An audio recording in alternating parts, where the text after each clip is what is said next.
Hello friends, मैं हृदय स्वागत करता हूं आपका अपना यूट्यूब चैनल हृदयानंद भारद्वाज पर। आज दोस्तों हम इलेक्ट्रिशियन थ्योरी का जो महत्वपूर्ण चैप्टर सेल एंड बैटरी से जो अति महत्वपूर्ण क्वेश्चन आंसर सॉल्व कर रहे हैं। आज ये पार्ट 2 है। इससे पहले इसका पार्ट 1 में हम क्वेश्चन नंबर 18 तक सॉल्व करा दिए हैं। तो अगर आप उसे नहीं देखे होंगे तो डिस्क्रिप्शन बॉक्स में उसका भी लिंक दिया हुआ है। तो आइए सभी क्वेश्चन को हम बेहतरीन तरीक़ा से सॉल्व करेंगे। अगर आप मेरे चैनल पर पहली बार विजिट कर रहे हैं तो प्लीज़ चैनल को सब्सक्राइब करके हमसे जुड़ सकते हैं, क्योंकि हमारे चैनल पर ITI से संबंधित हर अपडेट आपको दी जाती है। ठीक है, तो आइए फाइनली देख ही लेते हैं और सभी सवाल को हम बेहतरीन तरीक़ा से सॉल्व करते हैं। तो आइए क्वेश्चन नंबर 19 देख लेते हैं कि क्वेश्चन नंबर 19 में क्या पूछा गया है। क्वेश्चन नंबर 19 में पूछा गया है, सीसा अम्ल सेल में विद्युत अपघट्य की तरह क्या उपयोग किया जाता है। यानी कि जो लेड एसिड सेल होती है उसमें इलेक्ट्रोलाइट के रूप में किसका उपयोग किया जाता है। तो इसके 4 ऑप्शन दिए हुए हैं। इसका करेक्ट आंसर जो होगा डी के साथ चला जाएगा, तनु सल्फ्यूरिक अम्ल का प्रयोग किया जाता है। ठीक है, तो करेक्ट आंसर इसका डी हो जाएगा। और थोड़ा सा ध्यान दीजिएगा, इसका जो सूत्र होता है H2SO4 होता है, इसे भी आप ध्यान में रखिएगा। ठीक है, और इसमें जो लेड एसिड सेल होती है उसमें जो जल और अम्ल की मात्रा होती है 3:1 में होती है, इसे भी आप ध्यान में रखिएगा। जल और अम्ल की जो मात्रा होती है 3:1 में होती है। तो क्वेश्चन नंबर 19 का जो राइट आंसर है डी के साथ चला गया। आइए नेक्स्ट देख लेते हैं क्वेश्चन नंबर अब 20। क्वेश्चन नंबर 20 में पूछा गया है, परिपथ का कुल वोल्टेज क्या है। एक फिगर दिया हुआ है, इसमें जो टोटल वोल्टेज का वैल्यू क्या होगा ये पूछा गया है। हालांकि आपको फिगर में स्पष्ट नहीं दिखाई दे रहा होगा, लेकिन मैं आपको बता दे रहा हूँ कि इसमें जो पैरेलल में जुड़े हुए हैं इसकी जो वैल्यू है वो 1.5 वोल्ट है। ठीक है, तो इसकी कुल वोल्टेज क्या होगी ये बताना है। तो पैरेलल में कनेक्शन होता है, तो ध्यान दीजिएगा यहाँ पर प्रत्येक शाखा में वोल्टेज का मान जो होती है बराबर होती है। तो यानी कि 1.5 वोल्ट ऑप्शन में कौन सा ऑप्शन में है, यहाँ पर ऑप्शन नंबर ए में है, इसलिए इसका करेक्ट आंसर जो है ए के साथ चला जाएगा। यानी कि जो समानांतर सर्किट में कुल वोल्टेज का मान जो होता है प्रत्येक शाखा में वोल्टेज के मान के बराबर होती है। समानांतर क्रम में विभव जो होती है एक समान होती है और श्रेणी क्रम में जो धारा का मान होती है वो एक समान होती है। इसे भी आप ध्यान रखिएगा, बेहद महत्वपूर्ण पॉइंट है, आप अपनी इसे नोट्स में लिख सकते हैं। आइए नेक्स्ट देख लेते हैं क्वेश्चन नंबर 21। क्वेश्चन नंबर 21 में पूछा गया है, सीसा अम्ल सेल की आवेशन की रासायनिक क्रिया के दौरान धनात्मक प्लेट पर क्या आएगा। तो इसके भी 4 ऑप्शन दिए हुए हैं। थोड़ा सा क्वेश्चन को आप बेहतरीन तरीका से समझ लीजिए क्या पूछा गया है आपसे। यहाँ पर पूछा गया है, लेड एसिड सेल में आवेशन का मतलब होता है चार्जिंग। चार्जिंग के दौरान जो रासायनिक क्रियाएं होती है धनात्मक प्लेट पर वो क्या होती हैं। तो इसका करेक्ट आंसर जो है वो बी के साथ चला जाएगा, लेड पेरो ऑक्साइड या लेड पर ऑक्साइड भी इसे कह सकते हैं। ठीक है, तो इसका करेक्ट आंसर जो है बी के साथ चला जाएगा। अगर पॉजिटिव प्लेट पर पूछा है तो, अगर निगेटिव पर पूछता यानी कि ऋणात्मक प्लेट पर क्या होगा, तो यहाँ पर हो जाएगा उसके लिए स्पंजी लेड या स्पंज लेड। करेक्ट आंसर उसके लिए ये हो जाता अगर निगेटिव से पूछता। ठीक है, लेकिन यहाँ पर धनात्मक प्लेट पर पूछा है, इसलिए इसका राइट ऑप्शन जो है बी के साथ चला गया। तो उम्मीद करता हूँ सभी क्वेश्चन को आप बेहतरीन तरीका से समझ पा रहे होंगे। तो आइए नेक्स्ट क्वेश्चन नंबर 22 देख लेते हैं। क्वेश्चन नंबर 22 में पूछा गया है, बैटरी के आवेशन के दौरान वेंट प्लग को खुला क्यों रखा जाता है। आवेशन का मतलब फिर हम आपको बता देते हैं, चार्जिंग होता है। तो अब इससे इस तरह से पढ़िए, बैटरी के चार्जिंग के दौरान वेंट प्लग को खुला क्यों रखा जाता है। तो बेहद आसान क्वेश्चन है। मान लीजिए कोई बैटरी है इस तरह से और इसमें 2 प्लेटें होती हैं, एक ऋण और एक धन। इधर माइनस हो जाएगा, इधर प्लस। इसके बीच में छोटे छोटे छिद्र होते हैं, उसको हम वेंट प्लग के नाम से जानते हैं, ठीक है। और उसको हम इसलिए खुला रखते हैं क्योंकि जो इससे गैस है वो स्वतंत्र पूर्वक बाहर निकल सके। और कौन सा गैस होती है? हाइड्रोजन गैस इससे बाहर निकलती है। और इसके जो छिद्र होते हैं जिसको वेंट प्लग बोलते हैं, इसी के द्वारा हम अम्ल और पानी की कमी को पूर्ति करते हैं। तो आप लोग समझ गए होंगे, इसका राइट ऑप्शन जो है ए के साथ चला जाएगा। गैसों को स्वतंत्रता पूर्वक बाहर निकलने हेतु वेंट प्लग को खुला रखा जाता है। तो करेक्ट आंसर ए के साथ चला जाएगा, ठीक है। सारे क्वेश्चन आपके लिए बहुत बेहद महत्वपूर्ण है एग्जाम के दृष्टि से। तो आइए नेक्स्ट क्वेश्चन नंबर 23 देख लेते हैं। क्वेश्चन नंबर 23 में पूछा गया है, कौन सी विधि में बैटरी को कम धारा पर लंबे समय तक आवेशित किया जाता है? तो बेहद आसान क्वेश्चन है, इसके भी 4 ऑप्शन दिए हुए हैं। ऐसी विधि का नाम बताना है जो कम धारा पर लंबे समय तक चार्ज किया जाता है, आवेशित किया जाता है। तो इसका करेक्ट आंसर जो है आप सभी लोग जानते हैं, बी के साथ चला जाएगा, ट्रिकल आवेशन विधि यानी कि ट्रिकल चार्जिंग मेथड।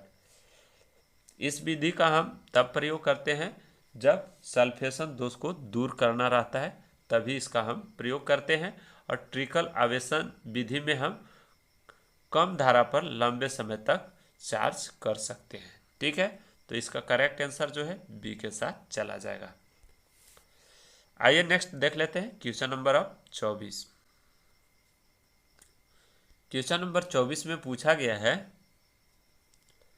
सीसा अम्ल बैटरी में कठोर सल्फेशन दोष को कैसे जाना जाता है, यानी कि कैसे इसे हम दूर कर सकते हैं, ये पूछा गया है।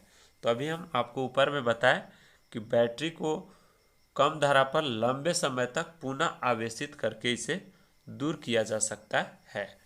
तो इस दोष को हम सल्फेशन दोष के नाम से जानते हैं, इसलिए इसका राइट ऑप्शन जो है 24 का वो सी के साथ चला जाएगा। बेहद आसान क्वेश्चन था क्वेश्चन नंबर 24। आइए अब नेक्स्ट हम देख लेते हैं क्वेश्चन नंबर 25। क्वेश्चन नंबर 25 में पूछा गया है, सिल्वर ऑक्साइड बैटरी में कौन सा पदार्थ कैथोड इलेक्ट्रोड की तरह उपयोग किया जाता है? तो इसका राइट ऑप्शन जो है, सिल्वर ऑक्साइड सेल में जो कैथोड इलेक्ट्रोड की तरह उपयोग किया जाता है वो जस्ता का प्रयोग करते हैं, इसलिए इसका राइट ऑप्शन जो है ए के साथ चला जाएगा, ठीक है। कुछ महत्वपूर्ण सेल का हम आपको सूची स्क्रीन पर दिखा रहे हैं, जिसमें एनोड और कैथोड का उपयोग जो इलेक्ट्रोड की तरह लिया जाता है उससे संबंधित है। आप अपनी नोट्स में इसे लिख करके शामिल कर सकते हैं। विभिन्न तरह के आपको यह क्वेश्चन इससे संबंधित बनते हैं, तो इसे आप ध्यान में रखिएगा, ठीक है। तो फिर बढ़ते हैं फिर नेक्स्ट आगे क्वेश्चन नंबर 26 में।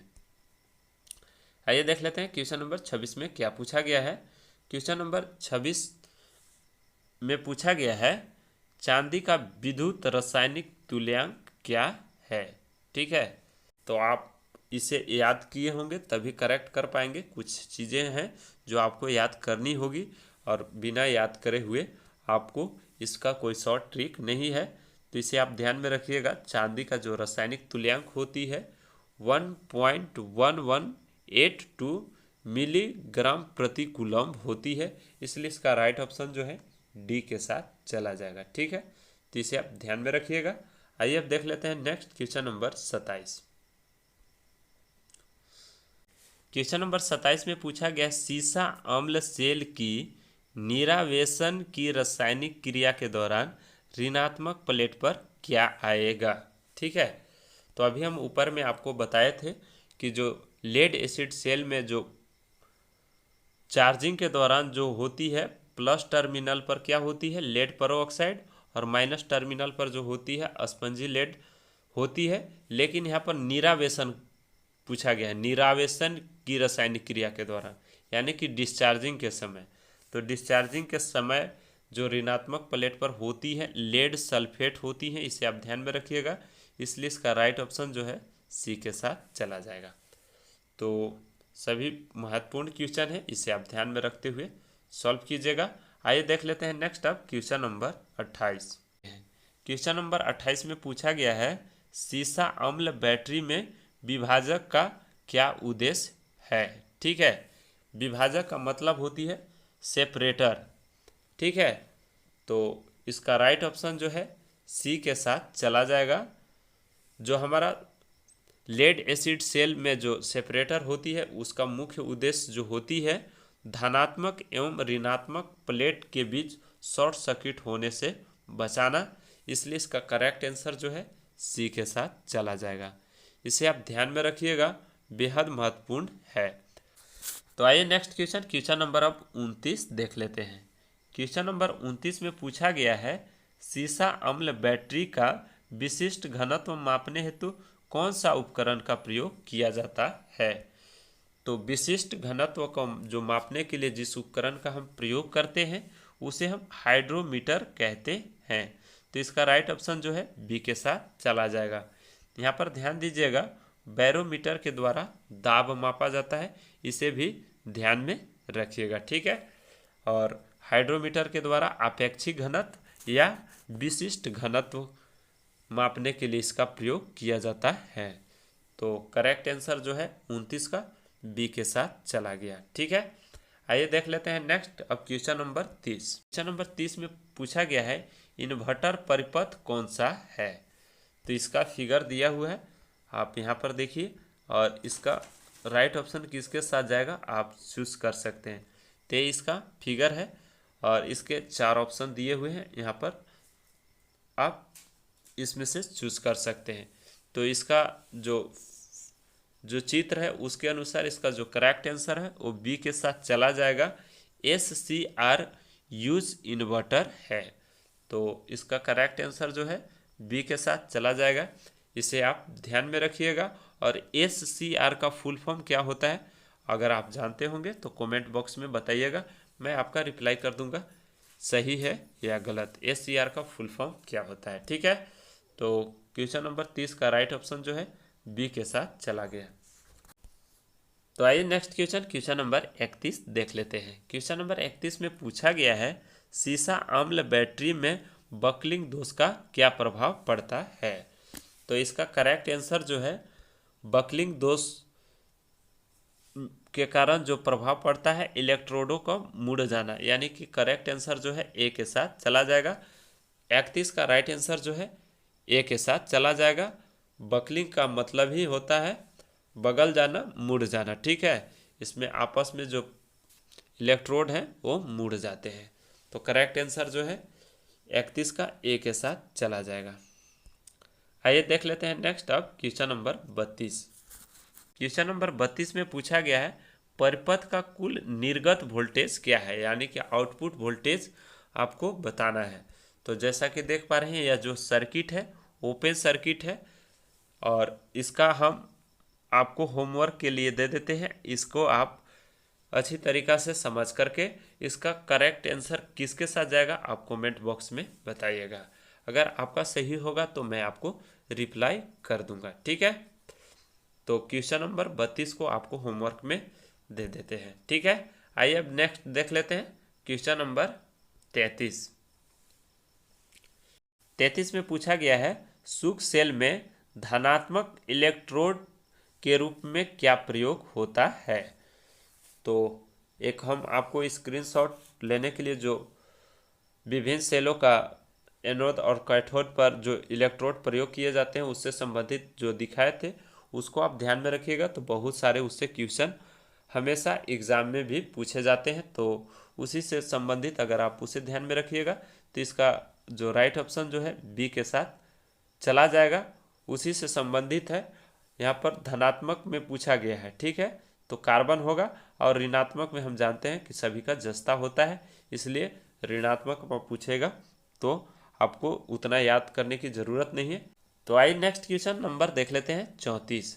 क्वेश्चन नंबर 34 में पूछा गया है भार बढ़ने पर सेल के सिरों के वोल्टेज में क्या होगा, यानी कि जो जब हमारा किसी सेल का लोड बढ़ता है तो उसके सिरों के बीच का वोल्टेज जो होती है वो क्या होती है, उसमें क्या परिवर्तन आएगा वो बताना है। तो इसका करेक्ट आंसर जो है बी के साथ चला जाएगा। सेलों के सिरों के बीच जो है वोल्टेज का मान डिक्रीज होगा यानी कि घटेगा, इसलिए इसका करेक्ट आंसर जो है बी के साथ चला जाएगा। ठीक है, आइए नेक्स्ट देख लेते हैं आप क्वेश्चन नंबर 35। क्वेश्चन नंबर 35 में पूछा गया है वोल्टाइक सेल में स्थानीय क्रिया दोष को कैसे रोका जा सकता है।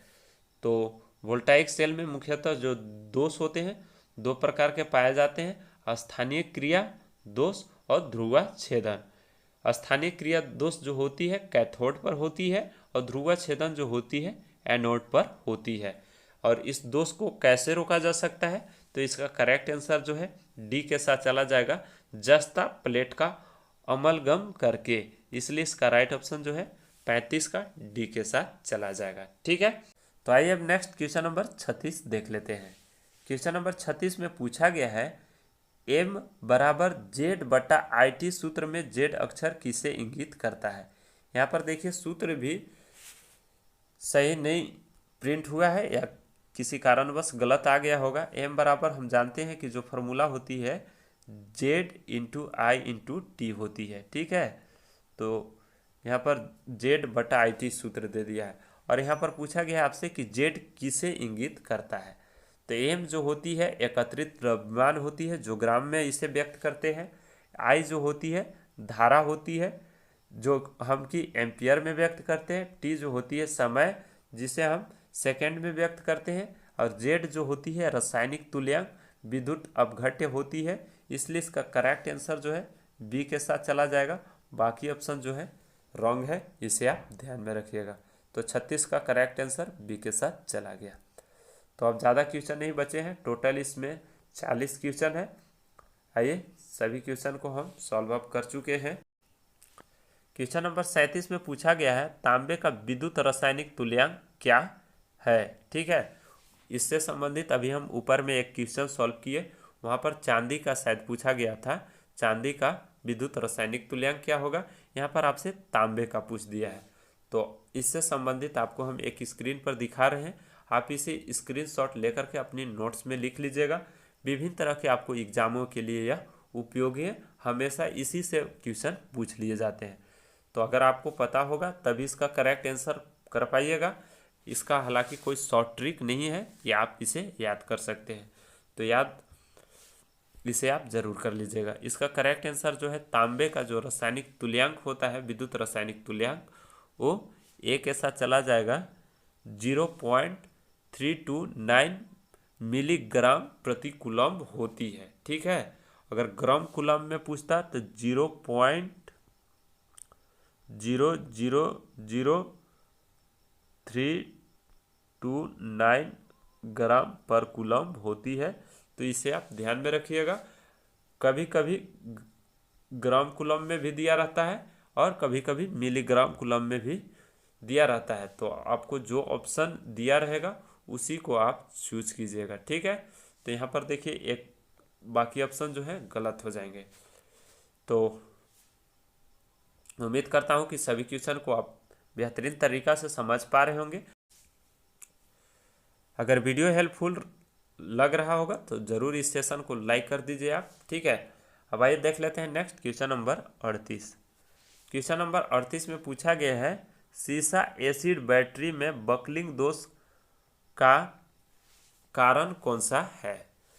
तो बकलिंग दोष आखिर कैसे उत्पन्न होता है, क्यों उत्पन्न होता है, इसके बारे में आपको अगर पता रहेगा तो सारे क्वेश्चन इसी से 2-3 पूछे हैं। जो लेड एसिड सेल होती है उसमें बकलिंग दोष का जो मुख्य कारण होती है अति आवेशन और अति निरावेशन, यानी कि उच्च दर पर चार्ज करना और उच्च दर पर डिस्चार्ज करना। तो इसका करेक्ट आंसर जो है ए के साथ चला जाएगा। ठीक है, 38 का राइट ऑप्शन ए हो जाएगा।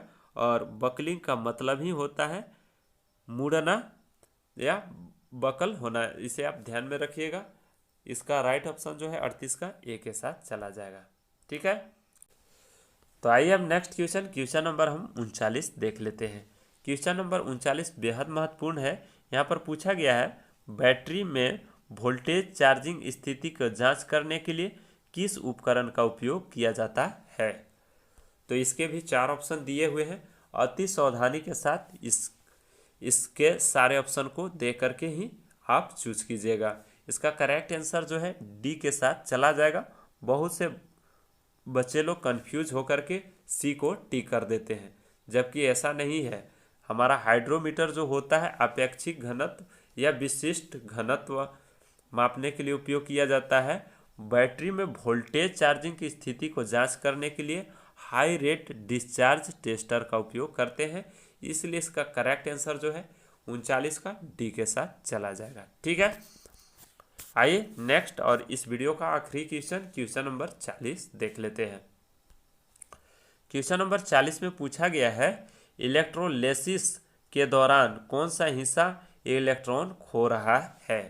तो इलेक्ट्रोलिसिस के दौरान जो हमारा इलेक्ट्रॉन जो खो रहा है वो एनोड खोता है, इसलिए इसका राइट ऑप्शन जो है वो बी के साथ चला जाएगा। इसे आप ध्यान में रखिएगा। तो सारे क्वेश्चन को हम अति महत्वपूर्ण क्वेश्चन आंसर को सॉल्व किए। मेरा वीडियो कैसा लगा आप ज़रूर कमेंट बॉक्स में बताइएगा। मैं आपका कमेंट को पढ़ता हूं और देखता हूं। आपका कमेंट ही मुझे नेक्स्ट वीडियो बनाने के लिए मोटिवेट करता है। हालांकि इसका हम पीडीएफ भी अवेलेबल करा देते हैं टेलीग्राम ग्रुप पर। उसका लिंक जो है डिस्क्रिप्शन में दिया हुआ है। आप अगर अभी तक ज्वाइन नहीं किए होंगे तो प्लीज़ टेलीग्राम ग्रुप को भी ज्वाइन कर लीजिए, क्योंकि सारा पीडीएफ वहाँ पर अवेलेबल कराई जाती है। ठीक है, तो मिलते हैं फिर नेक्स्ट वीडियो में नई जानकारी के साथ। तो तब तक के लिए अपना ख्याल रखिएगा और कोई डाउट होता है तो कमेंट बॉक्स में लिखिए, मैं आपका रिप्लाई कर दूंगा। Bye bye.